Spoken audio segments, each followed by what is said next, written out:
everybody, it's good to see you. My name is Dr. Janelle Ott. I teach double reeds at Angelo State University. I am also the instructor of Bassoon at Abilene Christian, Hardin-Simmons University, and McMurray University. I have been teaching Bassoon lessons throughout Texas for about the past 12 years, and I have experience working in the DFW area as well as more rural areas in both East and West Texas. So I'm here today to talk to you about the selection number 3 from the UIL all region auditions. So in the MILDI concert studies, this is going to be number 13. And this is supposed to be the hard one. Selection number 3 is always the one that scares everybody.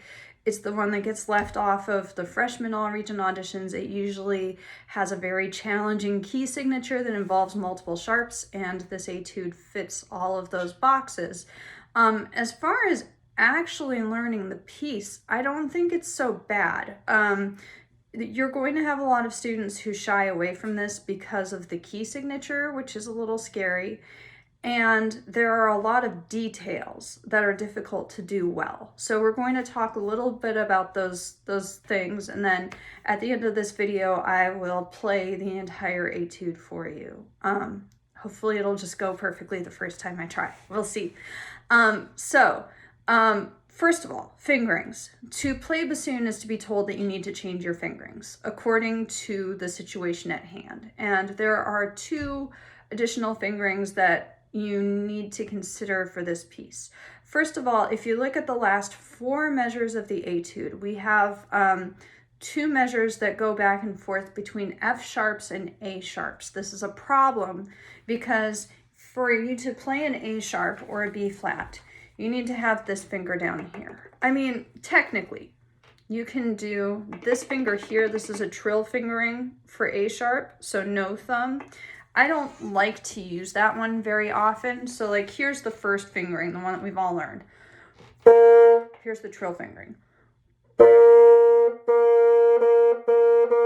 don't know, I guess you could use that. That would work. There's no reason that you can't, except that the number of times I've had to use this fingering for B flat, I can count easily on one hand. The fingering that I'm going to give you as an alternate F sharp fingering, I have to use that all the time. So I would recommend you go with the alternate F sharp just because it's the fingering you're going to use the most often. So for B flat, you need to have your thumb on the B flat key. For normal F sharp, you need to have your thumb on the F sharp key. And it's difficult to go back and forth between them very quickly, especially if there's an easier way to do it, which works just as well, and there is. So the F sharp fingering I am recommending you use is the same as your regular F sharp fingering, and this works in the low register and the middle register. So you go to your F sharp fingering. Most people use this thumb for their F sharp fingering, but instead of using your right hand thumb, you're going to get rid of your right hand thumb and you're going to add this pinky right here, the awkward one that doesn't feel good. Most people do not like using that fingering just because it's a little bit more awkward. You will probably need to move your right elbow out a little bit more for a little extra leverage. And be careful that you do not forget to half hole if you're playing the middle F sharp. A lot of times people get so wrapped up in what they have to do with their pinky that they forget to do the half hole. So that's what I would recommend. So starting in measure 8, so D sharp, and notice that for the D sharp, I am not putting my first finger down. I know a lot of people have learned D sharp / E flat with this first finger down, but in my experience, it works much better without it. So D sharp, F sharp, B flat, or A sharp, then back to E flat, F sharp, A sharp, D sharp, F sharp, A sharp. And then you can do the regular fingerings for the rest of the piece. Incidentally, the last 3 measures all have a low A sharp written in. Just remember that low A sharp is the same note as low B flat. So you can play it. Even though it looks like a note we can't play on bassoon, you can play it and it'll be fine. Okay, so that's the first fingering, that alternate F sharp fingering. The other fingering that I would recommend you consider is for D flat / C sharp. So there are two different fingerings for this note, the one above the staff, that are used almost equally in the professional bassoon world. The first one is called short C sharp. So that's 1, 2, 3, and then your A key and the bar, just like so.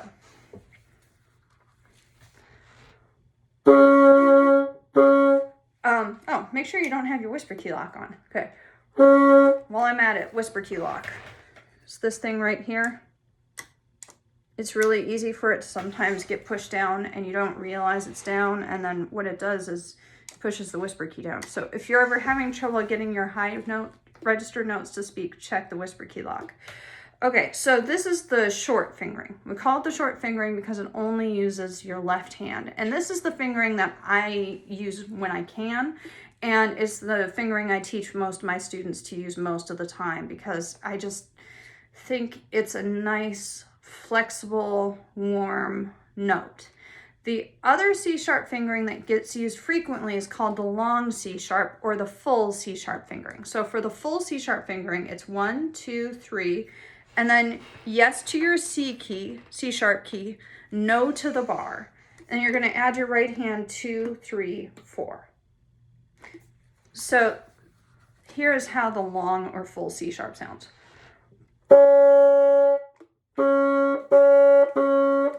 You can hear there's quite a bit of difference between those two notes. First of all, the full C sharp fingering is quite a bit more sharp than the short C sharp fingering. You can adjust to this. It will take some practice. The other thing that is very different is that while the short C sharp fingering gives us this really warm, flexible sound, the long C sharp fingering gives us a very clean sound. So, and it tends to project much better. So when I use the long C sharp fingering is when I feel like I need to play in a way that sounds very clean, or when I know I need to play very, very loudly. You can get the long C sharp fingering to be quite a bit louder. So in a piece like Etude number 13, it is supposed to sound very light, lifted, and clean. That's not a piece where I feel like I need to have a lot of beautiful nuance at the end of all of the notes. This is a piece that's well suited to using the full C sharp fingering. If you only use it in one place, I would recommend you use it in measure 51. So measure 51 does a tenor F, D flat, and then you have to do an octave D flat to D flat. Now, if you're using the left hand short fingering for C sharp, the only difference between D flat in the staff and D flat above the staff is that D flat in the staff, you have your thumb on the whisper key, the C sharp key, and the bar. And then above the staff, you get rid of the whisper key. So it's C sharp and the bar. That's not a lot of difference. So usually in order to get that octave to speak really well, you have to kind of goose it with air. You hear there's just that little bit of delay before I switch up. If you switch from the regular D flat fingering to the long C sharp fingering, it's a much cleaner transition.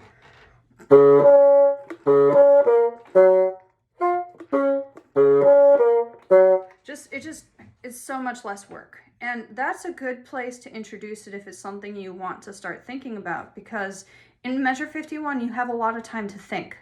You have a lot of time to prepare, and it's a less threatening place to put it in than maybe the whole rest of the etude.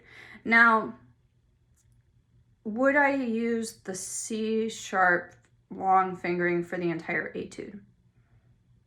Maybe. I have not completely decided yet, but maybe. If it's something you feel comfortable incorporating into your playing, I think this is an excellent time to do it and start to really think about this new fingering for C sharp. it's a very good idea to be familiar with both the long and the short C sharp fingerings. Okay, so those are the two fingerings that you need to worry about. Other things that we have in this etude, we have double sharps and we have double flats. So what's a double sharp? If you look at measure 9, which is the last measure of the second line of the piece, in front of the 5th note, you have something that looks kind of like an X in front of a G. That X is a double sharp. So the way that a sharp works is that you move up a half step from the written note. So G sharp is a half step higher than G. G sharp is also the same note as A flat because the note that is between, so G is lower than A. If you go up a half step, you're at the note between G and A, which is G sharp or A flat. To play a double sharp, you go up 2 half steps. So G, G sharp, G double sharp is the same as A. A double sharp works just like any other accidental. So you will, once you have a double sharp, it is good for the whole rest of the measure. It's very, very common to see a double sharp in at least one of your all region etudes. So this is not something that you have to learn now and it will never come back to you. It will come back to you almost every year in all regions. So I suggest you learn it. A double flat is literally just 2 flats written in front of each other. And where's a good place for double flats in this etude? Well, I thought there was one. I don't see one right now. But double flats work the same way as double flats. So let's say we've got an A double flat. So A flat, A double flat would be the same note as G. And just like a double sharp, it lasts for the entire measure after you have the double flat written in. There's definitely a double flat in the second etude, selection number 2. So there you go. Other than that, okay, so style. Style in this piece is, I think, going to be the tricky part. We have 3 contrasting sections. So at the beginning,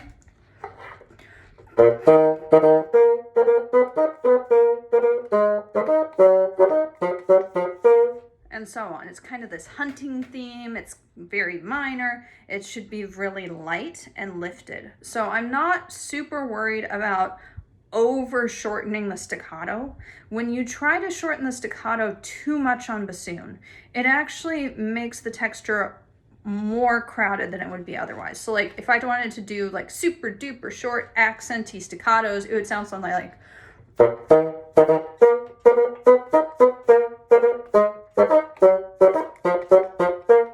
it actually ends up being louder and way more work than you need it to be.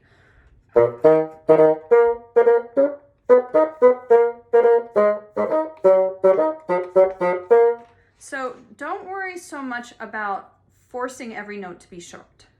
Think about just being efficient with your air. And also, I do not believe that in this piece, a quarter note and an 1/8 note and a 16th note should all be the same length. Sometimes when you're playing staccato, you want every single staccato note to be equally short. I don't think that's true in this piece. I think that you just want a little bit of space between all of your notes. Listen again.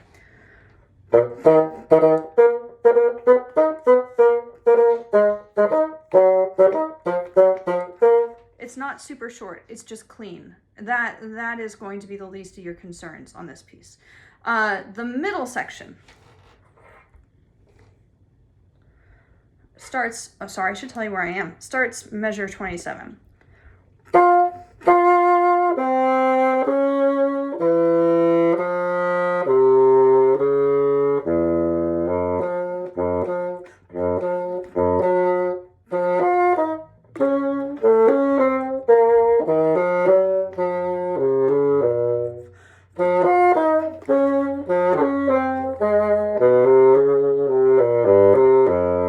So that's already a very different feel. It's more of like a kind of a waltzy type of thing, and it's not supposed to be short. It's supposed to be still lifted, but a long phrase. And while we have many, many rests written in, it's not really supposed to sound like a rest. It's just supposed to be a little bit of lightness between the notes. So if I was to play it to make the notes very, very obvious, I'll just start at 33.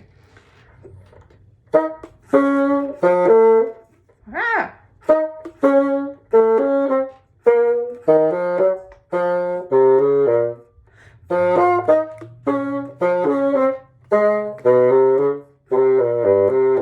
To me, that just doesn't sound as musical. I want a much longer phrase.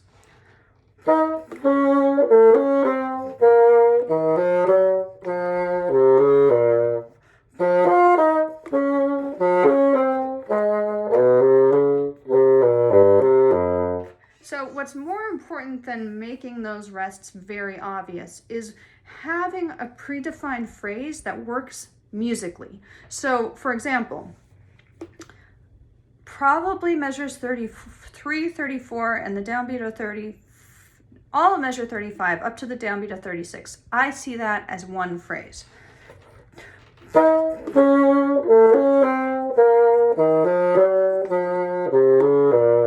So if I'm trying to think about what I'm doing musically, I might try playing it with no rests. So if I have an eighth rest, I'm going to play the previous note like it's a quarter note.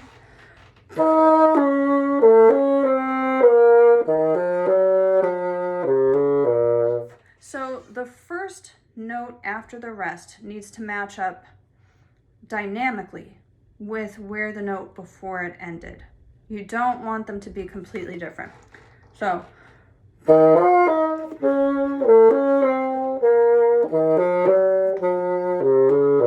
instead of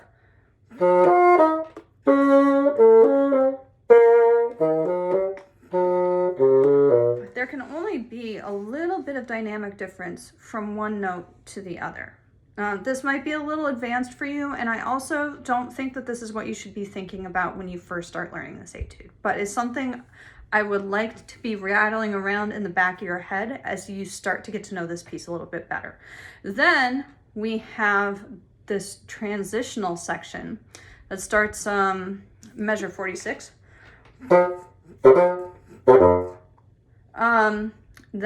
Then we go back to the original.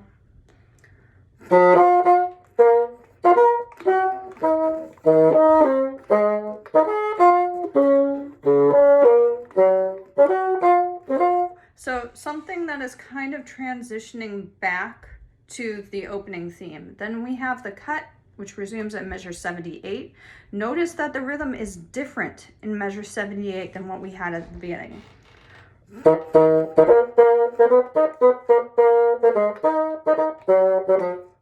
And so on. So the beginning.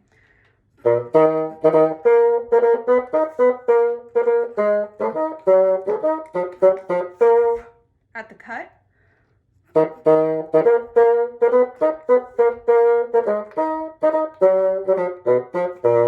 So the beginning goes long, short, medium, long, short, short, long, short, short, long, short, short, eighth, eighth, eighth, long, short, short. At the cut, short, long, short, short, long, short, long, short, short, long, short, one, short, short, short, short, long, and it switches back in measure 84. So you've got at least 3 different stylistic areas. You want all of them to be lifted, but the middle section should have a longer musical line.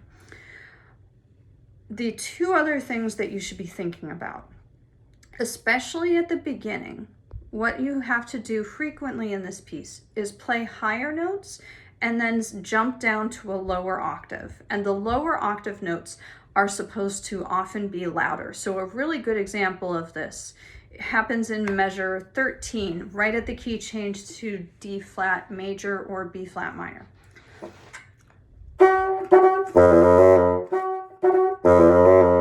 You have to do it twice, and it's a 3 octave jump each time. So first of all, it's a good idea to make sure that you have a reed that's sensitive enough, because playing low notes loudly and in tune is a challenge even under the best circumstances. When you're doing large multi-octave jumps like this, Tension is your enemy. You need to be relaxed, or the low notes will not be as loud. Any tension you introduce into your playing is going to damp down the resonance of the instrument. So how do we learn how to play low notes, relaxed, and in tune? The answer is we start right away. This needs to be hardwired into how you play this piece. If you're not playing the piece up to tempo at first, that's fine. That's much less important than, are you used to playing those low notes in tune and loudly? And every time you play in the beginning, you should be trying to get them to be more in tune and louder. So it becomes a habit. This is the kind of thing that you want to know how to do so well that you're not going to be able to mess it up when you're nervous, because this is the exact kind of thing that tends to not work when you're nervous. When you're playing nervous, your mouth starts to tense up on you and your air supply cuts off. And then your fingers start to do weird things after that. You know, like your fingers will do things they've never ever done before. But that's after you've already messed up your air and your embouchure. If the low register relaxed embouchure is not a complete and total habit before you walk into the all region room, it's going to be very difficult for you to get those notes to even speak, much less be loud and in tune. So those register jumps are something you need to start thinking about from the beginning. Get them in tune first, even if it does not sound right to you. And you may notice when I do the playthrough that it's not quite in tune yet. I'm sorry, I've been working on these for like a week. You are going to have a lot more time than me to get those low register notes in tune. The other thing that I want to mention before I play this etude for you is that there are missing dynamics. If you look, for example, at the middle of the first page, I see a lot of fortes and I see a lot of crescendos, and I don't see anything else. This is a piece where you're going to have to probably add in dynamics, and I would not worry about taking the forte too literally all the time. I would worry more about making a line that makes sense. So the forte for this etude maybe is not going to be quite as loud as the forte you would use in selection number 2, which is the lyrical etude. So, okay, with all of that said, I'm going to attempt to play this etude for you. I'm going to do it at 80. The suggested tempi for this etude is quarter note equals 66 to 80. I think it actually works much better at 80, and that should be your goal. If you are having trouble with tenor clef reading, I have another video that I will put in the description for this video about how to learn tenor clef.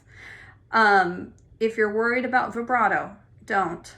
I don't think this is a piece that really needs vibrato to work. It needs dynamics. Those are a thing you'll add in eventually. Etude 2, you need a lot of vibrato. Etude 1, probably vibrato. Not this one. So here we go. I'm going to try to play it for you at quarter note equals 80. I'm going to move my camera so I can see all of the piece while I'm playing instead of moving it halfway through. I'm going to drop my music on the floor. And I'm going to play a couple notes before I get started because I have been talking to you for 20 minutes now and my reed has been just slowly drying out on my vocal that whole time. So, okay, 80.